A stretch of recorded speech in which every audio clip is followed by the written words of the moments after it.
속보로 떴어요. 문재인 국민 사기 진작용 지원금 지급을 검토하겠다. 코로나 상황에서 벗어날 상황일 때라는 단서를 달았다. 만약에 우리가 코로나 상황을 벗어나게 된다고 하면은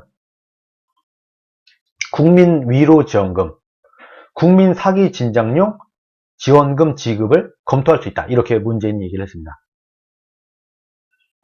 문재인은요, 기본적으로 민주주의가 뭔지 모르는 것 같습니다. 저는요, 최근에 이런 생각을 많이 합니다. 오히려 지금 우리가 하고 있는 게 진짜 민주화 운동이다. 우리가 하고 있는 게 민주화 운동이다. 문재인 독재 체제를 끝내기 위한 이 노력.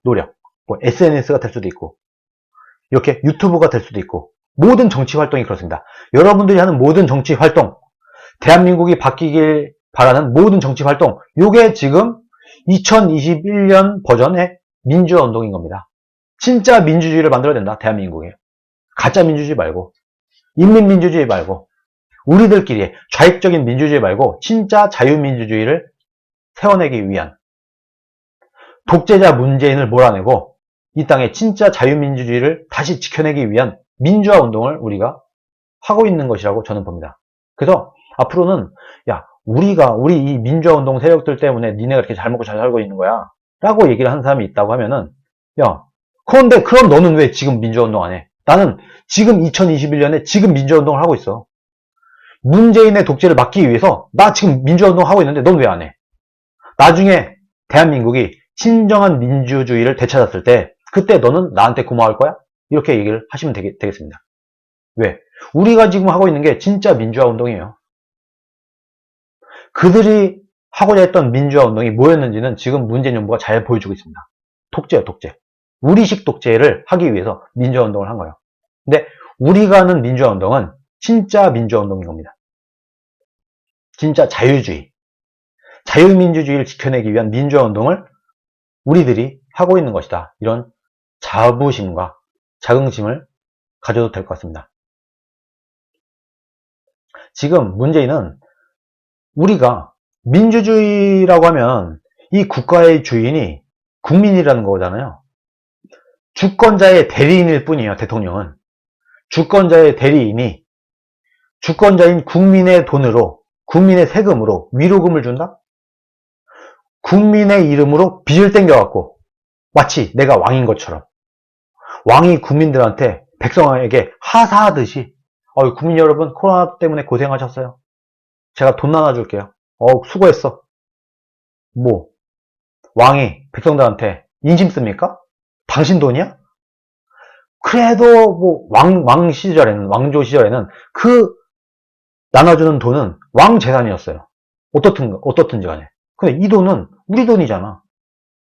우리 국민의 이름으로 빚을 땡겨갖고 자신이 생색을 내면서 돈을 뿌려갖고, 아마도 제가 볼 때는 코로나 상황이 안정이 되려면요, 제가 볼 때 내년 초가 돼야 됩니다. 2022년 2월달 정도 됐을 때 아마 대한민국의 코로나 사태가 진전이 될 거예요. 이때 돈을 뿌리겠다는 겁니다, 지금. 그러면은 그 다음 달에 뭐가 있습니까? 선거가 있어요. 대통령 선거가 있어요. 2022년 3월에 대통령 선거가 있어요. 문재인의 계산은 이런 겁니다. 지금 보니까 지금 문재인 정부 발표에 의하면 올해 11월 달 정도 되면은 우리가 코로나 상황에서 백신을 다 맞출 수 있을 것 같다라고 지금 보고 있잖아요. 그러면은 백신 다 맞고 안정화되고 뭐가 하려면 한두 달 지나가면은 2022년 2월 달이에요. 그때 코로나에서 벗어났습니다. 드디어 여러분, 국민 여러분 하고 막 파티 분위기를 만들어요. 문재인이 열심히. 그럼부터 돈을 뿌려. 국민 여러분, 드디어 우리가 코로나를 극복했습니다. 2022년 2월에 이런 분위기를 만들 겁니다. 문재인은. 지금 그렇게 선포하는 거예요. 국민 여러분, 대선 한 달 앞두고 우리가 코로나를 극복한 그 파티를 할 겁니다. 2022년 2월 달에 우리는 코로나 극복 대국민 파티를 진행하면서 우리가 미친듯이 돈을 뿌릴 거예요. 신난다. 문재인 잘했다. 이렇게 프레이밍 하면서. 그런 분위기 속에서 아마도 다음 대통령 선거가 치러지게 될 겁니다. 지금 만만치가 않다는 얘기예요, 여러분. 요거 할 겁니다. 안 할 것 같으세요? 100% 합니다, 100%. 이미 밑밥 깔았어요. 문재인이 오늘. 이렇게 하겠다고. 그래서 내년 선거가 저는 그래도 내년 선거에서 열심히 우리가 노력을 하면은 충분히 가능하다고 봅니다만, 승리가 가능하다고 봅니다만, 이게 쉽지는 않습니다. 어마어마한 포퓰리즘이 기다리고 있습니다. 이런 분위기에서 대선 선거를 치른다고 생각을 해보세요. 쉽지 않겠죠. 모든 우파가 중도와도 손을 잡아갖고, 안철수 세력과도 손을 잡아갖고, 최선을 다해서 한 사람 한 사람 다 끌어모아서 우리 편이기만 하면 모든 사람들이 하나를 뭉쳐갖고 열심히 대통령 선거를 뛰어도 쉽지 않아요, 여러분. 그런 상태에서 지금 김종인, 주호영 이런 사람들은 태극기 세력 빼고 그들이 말하는 극우 정상적인 자유주의 시장경제주의자 빼고 박근혜 지지자 빼고 홍준표 지지자 빼고 그리고 나서 우리끼리 그냥 대통령 선거 가자 하는 주장이잖아요. 지금 김종인, 주호영, 유승민 이런 사람들은. 이렇게 되면 선거 집니다. 여러분, 내년 대선 하나 많아요. 어떻게든 정상적인 야권의 모든 정치인들과 모든 지지자들이 수긍할 수 있는 공정한 경선을 해서 이 경선에서 우승하는 사람에게 우리가 다 몰빵을 준다 하는 우리 모두 간에 서로의 약속이 만들어지고, 이런 경선에서 단 한 사람을 뽑아서 그 사람을 대통령 후보로 만들었을 때만이 내년 선거에서 이길 수가 있게 될 겁니다. 저는 그렇게 확신합니다. 여러분, 문재인 정부는요, 목숨 걸고 대선 치릅니다. 나라가 망하는 게 문제가 아니에요. 이 사람들은 정권을 뺏기면 자기들이 다 감옥 가게 생겼어요. 심지어 생각을 해보세요, 여러분. 만약에 홍준표 같은 사람이 대통령이 된다. 야, 정말 까놓고 말해서 문재인 자살할지도 모릅니다. 정말. 여러분, 생각을 해보세요. 내가 문재인인데 홍준표가 대통령 됐어. 야, 이거 문재인 입장에서 어떡하지? 내가 홍준표를 내가 대통령 되고 나서 홍준표를 1년 반을 털었는데, 근데 홍준표가 대통령 됐네? 나 어떡하지? 막 부엉이 바위가 떠오르고 이러지 않겠습니까? 문재인 뇌리 속에? 요거 하고 싶겠습니까? 문재인 같으면? 그래서 어떻게든 홍준표 같은 사람이 대통령이 되는 것을 막고 싶을 거예요. 목숨 걸고 막을 겁니다. 여러분, 이 사람은 염치나 체면 같은 거 없어요. 역사에 내가 어떻게 남고 이런 건 아무 생각 없어요. 이 사람들은 어떻게든 정권 연장을 해내야 된다라는 생각을 갖고 있는 겁니다. 왜? 내가 감옥 가기 싫고 내가 살려고 정말 목숨 걸고 대선을 치를 거예요. 이런 엄청난 사람들과 맞짱을 떠야 되는 야권에서 이렇게 지금 편안하게 이 사람 자르고 저 사람 자르고 니들이 우리 안 찍고 배기 있어? 이따위 짓을 한다고 하면 선거가 되겠습니까? 그런데 지금 이런 포퓰리즘으로 나갈 텐데, 저는 단언컨대 요 모양을, 이 포퓰리즘에 겸허히 야당은 맞서 싸워야 된다고 봅니다. 돈 퍼주기, 포퓰리즘, 요걸로 우파가 좌파 이길 수 있어요? 못 이겨요. 대한민국에서 포퓰리즘으로 허경영을 이길 사람은 없다고 전 생각을 했었는데 진짜가 나타났습니다. 이재명. 허경영보다 더 심해요. 이재명을 포퓰리즘으로 이길 수 있는 사람은 제가 볼 때 대한민국에 없을 것 같습니다. 특히 우파 지정에는 없어요. 그런데 정치를 잘 모르는 사람들은요, 지금 여권이 열심히 포퓰리즘하고 돈 쏟아주고 이런 걸 열심히 하는데, 요거에 만약에 야당이 반대하게 된다고 하면은 더 어렵게 되지 않겠느냐. 여권은 열심히 돈 퍼준다고 하고 야권은 그것을 열심히 막고 이렇게 된다고 하면 선거 되겠냐? 어쩔 수 없이 여권을 따라갈 수밖에 없다라고 주장을 하는 사람들도 생각보다 많습니다. 상당히 많습니다. 그런데 여러분, 그렇게 된다고 하면요, 국민들 눈에 어떻게 보이냐? 좌파들이 여권이 목소리를 내고 야권은 여기에 순응하면서 따라가고 이렇게 되는 거예요. 국민들이 볼 때.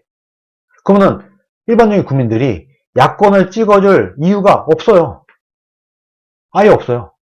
국민들이 볼 때는 여권이 이렇게 하자. 야권은 그래? 알았어.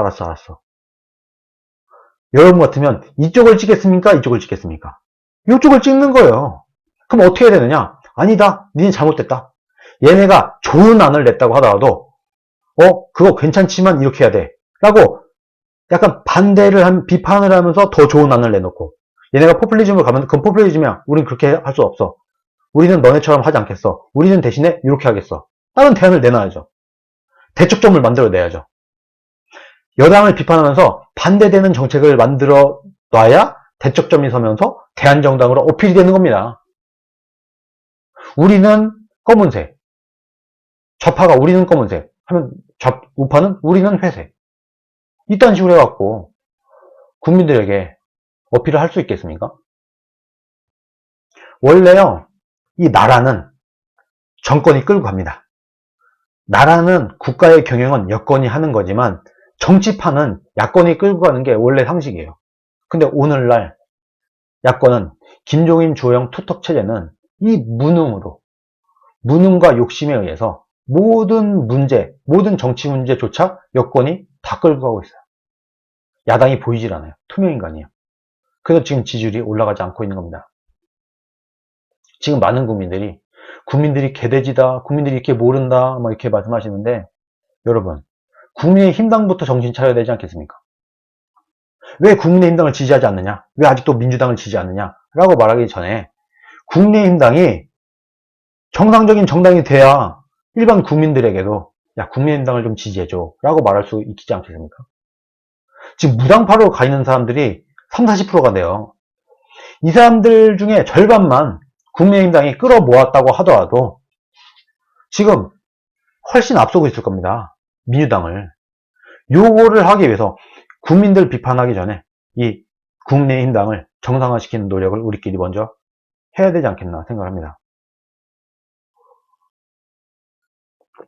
근데 막걸리가 조아님이 나라 다 망쳐도 좌파 지지하는 국민 어찌해야 되나요? 라고 하는데 좌파 지지자들 지금 30% 정도밖에 안 됩니다. 지금 뭐 갤럽의 여론조사에 의하면 민주당 한 35%, 국민의힘당 뭐 한 25% 정도. 나머지는 무당층이에요. 그러니까 어떻게 보면 원래 골수 좌파들 빼고는 이미 많이 돌아섰어요. 민주당에서. 국민의힘당이 너무 못하기 때문에 지금 국민의힘당과 비교했을 때 지지율이 높아 보이는 거지 민주당 지지율도 30%대가 높지 않아요. 국민이 문제가 아니라 국민의힘당이 문제라는 겁니다. 여러분. 국민의힘당이 정상적인 정당이었다고 하면은 민주당이 35%일 때 국민의힘당은 45%일 거예요. 그러면은 35%가 낮은 거죠. 지금 사람들이 착시 효과를 일으키고 있는 게 국민의힘당이 20몇 프로인데 민주당이 30몇 프로다 보니까 많은 국민들이 민주당을 지지하는 것처럼 착시를 일으키고 있어요. 그거 아닙니다. 민주당 지지율도 30몇 프로밖에 안 돼요. 실제로. 국민의힘당이 너무 낮은 거예요. 민주당이 너무 높은 게 아니라 국민의힘당이 너무 낮은 거예요. 국민의힘당이 잘하면 40%대, 적어도 30% 중후반 이상 치고 올라갑니다. 저는 그렇게 봅니다. 국민의힘당을 정신 차리게 하는 게 대한민국의 미래를 바꾸는 길이다. 저는 그렇게 봅니다. 네, 최성희님, 네, 홍준표 차기 대통령, 네, 슈퍼챗 감사합니다. 네, 최근에 최성희님이 거의 매일같이 네, 이렇게 슈퍼챗을 보내주고 계시네요. 네, 감사합니다. 제가 막 이제 이름이 다 기억이 납니다.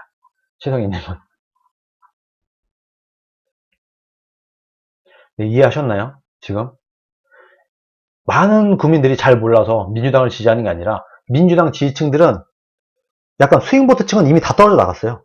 원래 골수 좌파들, 그런 사람들만 지금 남아있는 것이고 국민의힘당은 원래 골수 보수층마저도 결집시키지 못하고 있는 겁니다. 저도 사실 국민의힘당을 지지해달라고 얘기를 못하겠어요. 쪽팔려서. 그 말이 입이 안 떨어져요. 민주당을 지지하지 마 라는 말은 얼마든지 할 수 있어요. 근데 국민의힘당을 지지해달라는 말이 참 안 나와요. 요러니까 내는 거, 요러니까.